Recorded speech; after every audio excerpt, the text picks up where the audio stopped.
বিসমিল্লাহির রহমানির রহিম। আসসালামু আলাইকুম ওয়া রাহমাতুল্লাহি ওয়া বারাকাতুহু। নেভার মেমোরাইজ ফর্মুলাস অর্থাৎ সূত্র কখনো মুখস্থ করো না।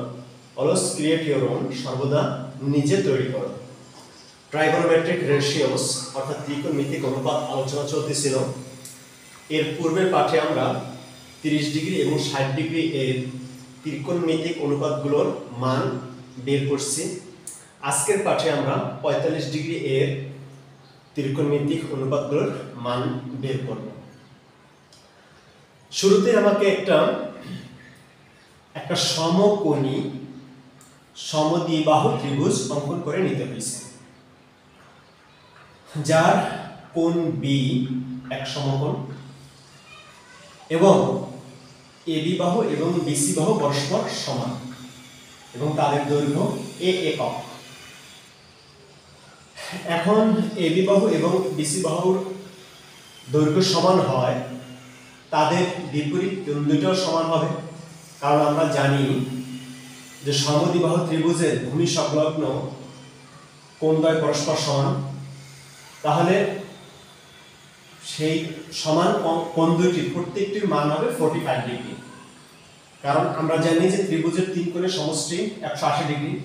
তো কোণ বি সমকোণ হওয়ায় কোণ এ এবং কোণ সি এদের যোগফল 90 ডিগ্রি হবে এবং কোণ এ এবং কোণ সি তারা সমান হয়, তাদের প্রত্যেকের মান 45 ডিগ্রি হবে।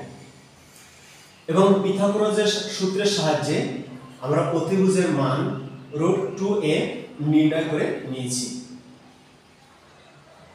এখন আমরা আমাদের অনুপাতগুলোকে বের করব। আমরা জানি যে বিপরীত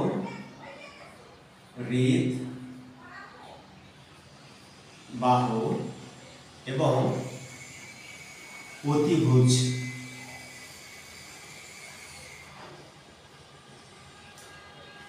এর যে অনুপাত তাকে আমরা সাইন নামে চিনি বা জানি। আজকের আলোচ্য বিষয় হচ্ছে আমাদের 45 ডিগ্রি। তাহলে আমি এদের মানগুলোকে বসিয়ে নিই। এখানে বিপরীত বাহুর মান হলো a আর অতিভুজের মান হলো √2a। তাহলে আমি যে মান পাই সেটা হচ্ছে 1/√2। এটা হলো আমার sin 45 ডিগ্রির মান। এরপরে আসি আমি আমার পরবর্তী অনুপাত নিয়ে, অর্থাৎ সন্নিহিত বাহু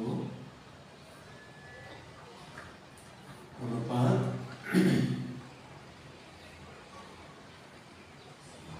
অতিভুজ।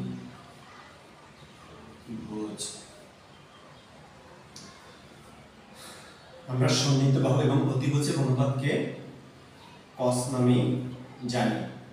আর আজকে আমার আলোচ্য বিষয় হচ্ছে 45 ডিগ্রি। মানগুলোকে যদি বসাই নেই, সন্নিহিত বাহুর মান হলো a এবং অতিভুজের মান হলো √2a।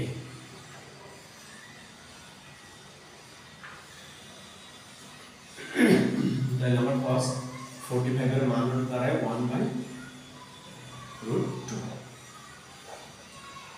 এরপর আসি আমি আমার পরবর্তী অনুপাত নিয়ে, অর্থাৎ বিপরীত বাহু এবং সন্নিহিত বাহুর অনুপাত নিয়ে।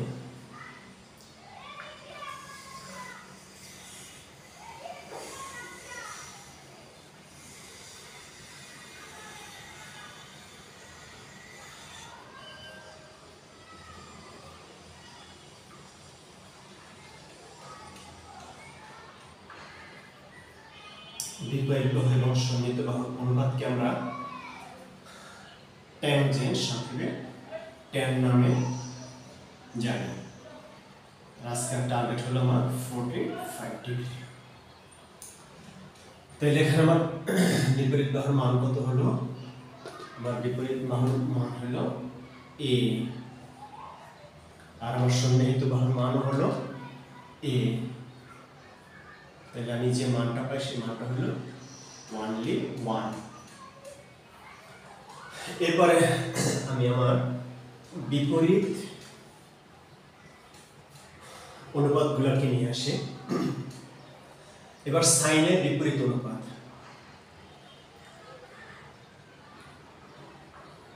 সাইনের বিপরীত অনুপাত, সাইন 45, সাইন এর বিপরীত অনুপাত আমি একটু নিচে লিখি, জায়গা কনজেস্টেড হবে, একটু নিচে লিখি। সাইন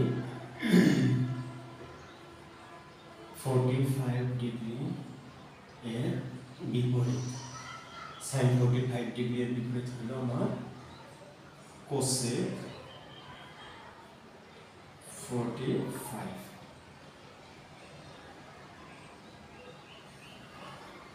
সাইন 45 এর বিপরীত হলো আমার কোসেক 45। তাহলে তার মান উল্টে যাবে, তাহলে তার মান দাঁড়ালো 1/√2।